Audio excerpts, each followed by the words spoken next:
Alright, so we're starting part 3 of chapter 3. You'll notice pretty quick that I decided to just take the battles out. You'll see when the screen flashes that there was a battle there. I was keeping them in just so you could see where the battles were. But it got to the point where there's just so many battles. It blows my mind how many battles you'll actually encounter in here. And so for time purposes, I just simply had to cut them out. Now, here's an example of how simplistic the puzzles are. You've got two paths that you can choose, and you have to go one way first to flip a switch to open the other path. It's not a very complicated puzzle, but it brings up something about how the game is made. There really is no reward or benefit for figuring out a puzzle quicker. It's like in other games, you'll have a puzzle. The game will present you with something, and you may or may not be able to figure it out right away. But if you can figure out what the puzzle is, what the game is trying to present to you, and you can solve it, or there's maybe a shortcut you can take, or there's something you can do to avoid a lot of the hassle.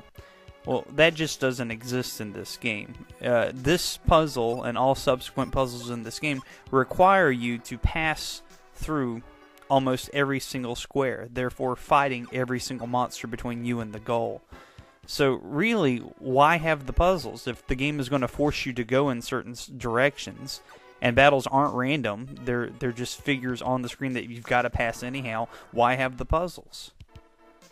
I mean, you're not going to fight any more battles for wandering around lost, and you're not going to skip out on any battles for figuring it out quicker. It's just a hassle. It doesn't reward you properly, and it's not really a mark of any intellect figuring this out. So it wasn't really well thought out, is my point. You'll see a couple of examples back there where jumping, you'll find where a monster is because you won't jump enough spaces forward, and we'll see a couple more examples in a few minutes.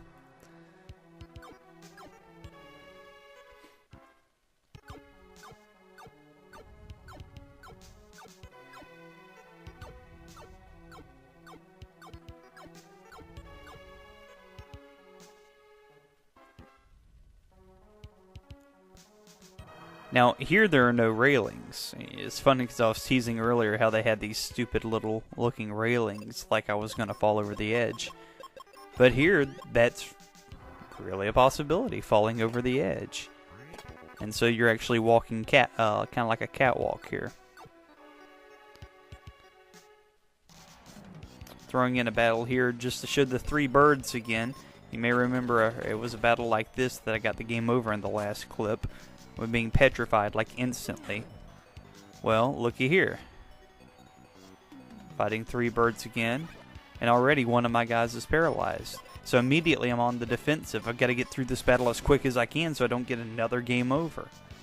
I mean, it's either ridiculously easy or you're just put in a position where it's just more than difficult. Like I've got one guy against three people who could potentially kill me in one hit. And so I'm going through magic as quick as I can just to get these guys out.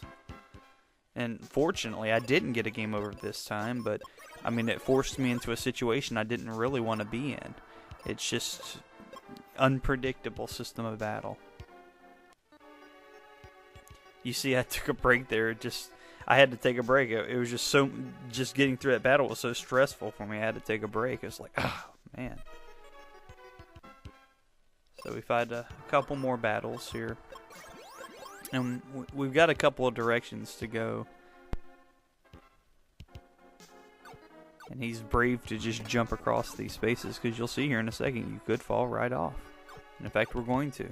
Just to show you how this works.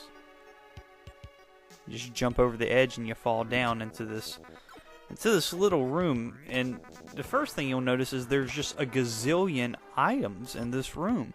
It's like, what is the logic in, and see, I can't jump across this thing. It's because there's a monster on the other side. There's just another example. But what is this idea of just random items strung across a dungeon in a video game? No one really stores items like this, right? But it actually is kind of justified, and I'm having to kind of make this up to make it work. But you fall down this crevice into this room where there's just a bunch of junk randomly strewn about, and there are monsters, and the only way out is a switch from inside the room, which is weird to begin with.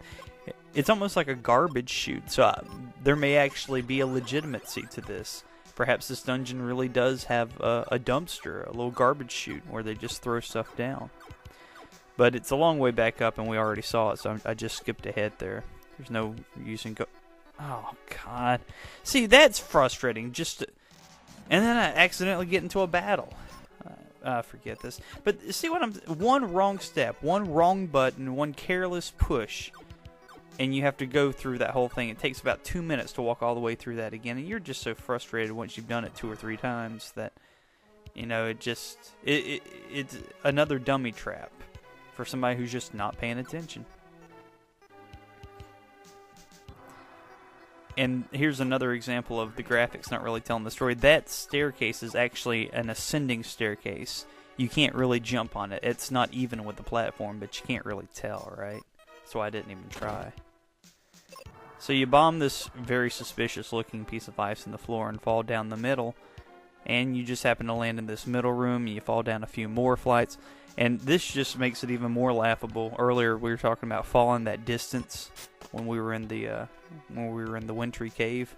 I've just fallen 6 stories straight down. So I mean, I should have some broken legs or something after all that falling. Anyways, when you get to this room that you just saw me in, every direction's a battle. I just pressed down to get into a battle, because it led to that chest, which is the Night Sword. We get a new weapon, which now makes Ben stronger than Phoebe. You look at it, see 97 attack power compared to the 50s for everything else. It just makes this the process easier and easier and easier. Just makes the battles that much less complicated. Makes it more simple. And it just adds to the fact that you don't really have to buy anything. New weapons, new armor, you just are given everything that you need. And so now Ben can kill in one hit. It makes these battles go by in one turn for the most part. Unless there's 3 enemies or some special situations. Just walk wide so you don't run into any extra battles. You can kind of see how that stairs leads down. It's supposed to be a layered floor, like you can't walk up where there's not the diagonal lines until you go down here. And that's the boss up there, but that actually is an image right now. We can't physically get him yet, so we're going to keep moving on. We can bomb these things, but there's nothing there, so I don't know what they're for. Makes no sense. But we go in this cave and we climb up a little bit. And there's another battle. Just so many battles. Now we're fighting the Sphinx looking guys again, and this time around, to add to the fun, they're going to start riddling me again. If it's not the stone with the birds, it's the confusion with these guys. I'm just getting tired of the confusion. And here, this time around, I'm starting to attack the enemies more when I'm confused. So it's not even really a... Speak of the devil, there's the quake spell that I keep preaching about. Now Phoebe's paralyzed, and now I bomb myself. So this is getting even better, right? And I bombed myself again. Phoebe's dead, man. And I'm practically dead. I think I better run. It blows my mind. Battles are so easy, I can beat them in one hit now that I've got a new sword, unless something like this happens, and I just can't win at all. It's inaccurate, it's an unpredictable system. I'm just going to have to take a break here. We'll continue with part 4.